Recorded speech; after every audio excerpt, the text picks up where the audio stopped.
మరి ఈరోజు జగన్మోహన్ రెడ్డి గారు అసెంబ్లీ దగ్గర ధర్నా గురించి మీరు ఎలా అనుకుంటున్నారు? అసెంబ్లీలో ధర్నా చేయడానికి జగన్మోహన్ రెడ్డికి అసలు అర్హత లేదు. ఎందుకంటే ఆయన ఆయనకు అసలు ఎమ్మెల్యే స్థాయి ఇచ్చారంటే ప్రజలు ఆయన చేసుకున్న అదృష్టం కొంత అది. అసలు ఆయన ఎమ్మెల్యేకే పనికిరాడు. ఆయనకి సీఎం చేశారు గతంలో, ఇప్పుడు మాజీ సీఎం అయినా అసలు సీఎం అర్హతకి కానీ ఎమ్మెల్యే అర్హతకి కానీ అసలు ఆయన పనికిరాడు. ఇంత గతంలో ప్రజలు ఎంతోమంది బలైపోయారు, ఎంతోమంది అఘాయిత్యాలకు పాల్పోయాడు. మహిళలు కానీ వాళ్ళ సొంత కుటుంబంలో వాళ్ళ బాబాయ్ చనిపోయినప్పుడు ఎందుకు ధర్నా చేయలేదు? అలా సొంత బాబాయే చనిపోయినప్పుడు ఎందుకు ధర్నా చేయలేదు? నీ చెల్లి నీ మీద తిరగబడినప్పుడు నువ్వు ఎందుకు ధర్నా చేయలేదు? నీ కుటుంబ సభ్యులే నిన్ను చీకొడుతుంటే నువ్వు ఎందుకు ధర్నా చేయలేదు? ఆ రోజు ప్రజలు ఎంతోమంది మహిళలు ముస్లింలు ఎంతో బలైపోయారు నీ అధికారంలో. ఆ రోజు ఎందుకు ప్రజల పక్షాన ధర్నా చేయలేదు? అంటే నీకు అధికార దాహదేహాన నువ్వు రాజకీయ ఉగ్రవాది.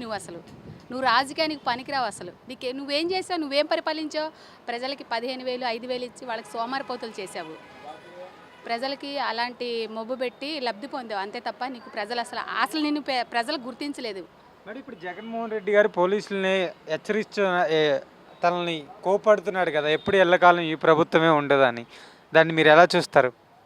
అసలు ఆయన్ని ఒక్కసారే చూశారు. ఆయన ఏదో 25 ఏళ్ళు ముఖ్యమంత్రి అని చెప్పొచ్చాడు.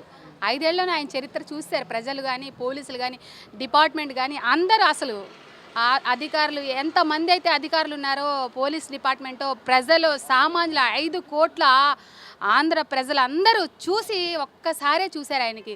ప్రజలు ఎందుకంటే ఆయన నాన్న చనిపోయిన తండ్రి లేని బిడ్డ అని చెప్పి జాలి తలిచి ఒక్కసారి అవకాశం ఇచ్చారు. నువ్వు ప్రజలకే రక్తాభిపాదం చేస్తుంటే నిన్ను మళ్ళీ రాణిస్తారా అని 11 మందికి పరిమితం చేశారంటే నీకు దేవుడు దక్షిణం పెట్టినట్టు దర్శనం ఇచ్చారు వాళ్ళు 11 మంది ఎమ్మెల్యేలు. ప్రజలు ఇచ్చారు అది. ఎందుకంటే అసలు నువ్వెందుకు పనికిరావని చెప్పి వాళ్ళు కూడా నీ దగ్గర ఉండరు. చంద్రబాబు నాయుడు గారు జపం చేస్తున్నారు. వాళ్ళు కూడా వాళ్ళని కాపాడుకోవడానికి ప్రయత్నం చేసుకో. ప్రజల మీద, డిపార్ట్మెంట్ మీద, అధికారుల మీద, చంద్రబాబు నాయుడు గవర్నర్ మీద నువ్వు ఉద్యమాలు చేయడం కాదు. నువ్వు రానున్న రోజుల్లో ఎలా ప్రజలకు అండగా ఉండాలని చెప్పేసి నువ్వు అది కాపాడుకో. నువ్వు గవర్నర్ గారి మీద నువ్వేం చేస్తావు? జస్టిస్ గతంలో ఎన్నో బలిదానాలు అయిపోయినాయి, వాళ్ళ మీద చేయాలి నువ్వు. ఇప్పుడు ఇక్కడ అన్యాయం జరుగుతుంది, తెలుగుదేశం ప్రభుత్వం రాగానే మేము ఇక్కడ మాకు న్యాయం జరగకపోతే మేము ఢిల్లీలో అయినా చేస్తాం, మేము సిద్ధంగా ఉన్నామని అంటున్నారు కదా. ఢిల్లీలో కేజ్రీవాల్ గారిది చీపురు కట్ట ఉంది కదా, దాంతో పెట్టి ఢిల్లీ ప్రజలు కొట్టేడితే మళ్ళీ గల్లీ రావాలి ఇక్కడికి, ఆంధ్ర గల్లీలో తిరగాలి మళ్ళీ. నువ్వు అది గుర్తుపెట్టుకో. నువ్వు అసలు నీ గురించి మాట్లాడడానికి కూడా మాకు అసహ్యం వేస్తుంది జగన్మోహన్ రెడ్డి. ఎందుకంటే అసలు నువ్వు ప్రజలకి చేసిన అన్యాయాలు అవి. ఎంతోమంది మహిళలు అదృష్టం అయిపోయారు. ఈరోజు ఒక్కోటి బయటపడుతున్నాయి. నీకున్న కేసులు, నీకున్న ఇవన్నీ మభ్య పట్టుకోవాలని చెప్పేసి నువ్వు వెళ్ళి ఢిల్లీలో ఢిల్లీ వెళ్ళి నువ్వు ప్రత్యేక హోదా ఎందుకు తేలిపావు? మెడలు వంచి కేంద్రం మీద మెడలు వంచి నువ్వు ప్రత్యేక హోదా ఎందుకు తేలిపావు? ఈరోజు ఢిల్లీ వెళ్ళి ధర్నా చేస్తానంటున్నావు. ఢిల్లీలో ప్రజలు చీపురు పెట్టి కొడితే నువ్వు మళ్ళీ గల్లీలో పడాలి నువ్వు వచ్చి. మరి ఇప్పుడు జగన్మోహన్ రెడ్డి గారు వినకొండలో జరిగిన హత్య గురించి ఆయన వెళ్ళారు కదా. ఇదివరకు 5 సంవత్సరాల ప్రభుత్వాలు ఉన్నప్పుడు చాలా జరిగినాయి.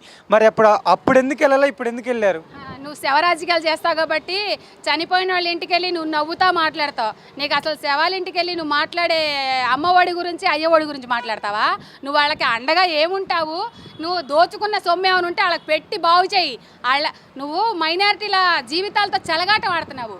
మైనారిటీలు ఇంకెంతమందికి బలి చేస్తావు? నువ్వు ఇంకెంతమందికి బలిస్తావు? నీకు అధికారమే లేదు, ఇంకా బలి ఇస్తున్నావు ప్రజలకి. అసలు నీ ఉద్దేశం ఏంటి? వాళ్ళకెళ్ళి నువ్వు పరామర్శించి నీ దగ్గర దోచుకున్నది ఏమైనా ఉంటే కాస్త వాళ్ళకి సహాయం చేసి అండగా ఉండు.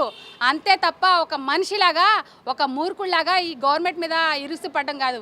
అమ్మఒడి వాళ్ళకి అని చెప్పేసి నీ భార్య చెప్పిందిగా 2కి ఇస్తారని చెప్పేసి. గతంలో 2 పిల్లలు ఉంటే 15,000 30,000 ఇస్తారని చెప్పిందిగా. మరి నువ్వెందుకు ఒకళ్ళకే ఇచ్చావు?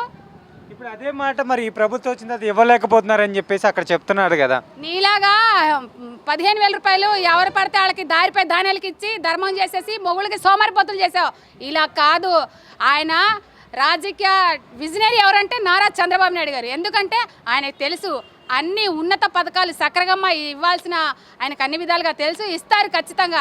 ఏ డాక్యుమెంట్స్ అయితే సరిగ్గా ఉంటుందో అలాంటి వాళ్ళకి ఆ లబ్ధి పొందుతారు ఖచ్చితంగా. దారిపై ధాన్యాలకు కూడా ఇచ్చి నువ్వు సోమరిపోతు చేసావు. దారిపై ధాన్యాలు ఇచ్చి నువ్వేమో తాగుమోతలు చేసావు. నువ్వు గంజాయి సాగు చేసేవాడివి, నువ్వు మద్యం సాగు చేసేవాడివి. నువ్వు దాని పనికి వస్తావు తప్ప ప్రజలకు ఉపయోగపడవు. నువ్వు మంచి లక్షణాలు ఏమీ చేయలేవు. నువ్వు ఆంధ్ర రాష్ట్రానికి అసలు ఏం బాగు చేయలేదు. ప్రజలు అసలు నీ అధికారంలో ఎవరు కూడా తృప్తితో లేరు, అంతా అసంతృప్తే. కాబట్టి నిన్ను 11 మంది కూడా పరిమితం చేశారంటే నిన్ను కాస్తన గుర్తించుకున్నారని చెప్పేసి ఊహించుకో. ఆ 11 మంది కూడా చంద్రబాబు నాయుడు గారు జపం చేస్తున్నారు. ఎప్పుడు వెళ్ళిపోతారో తెలియదు. నిన్ను ఫుట్బాల్ ఆడుకుంటారు. ఆ 11 మంది కూడా జాగ్రత్త, ఖబర్దార్ జగన్మోహన్ రెడ్డి.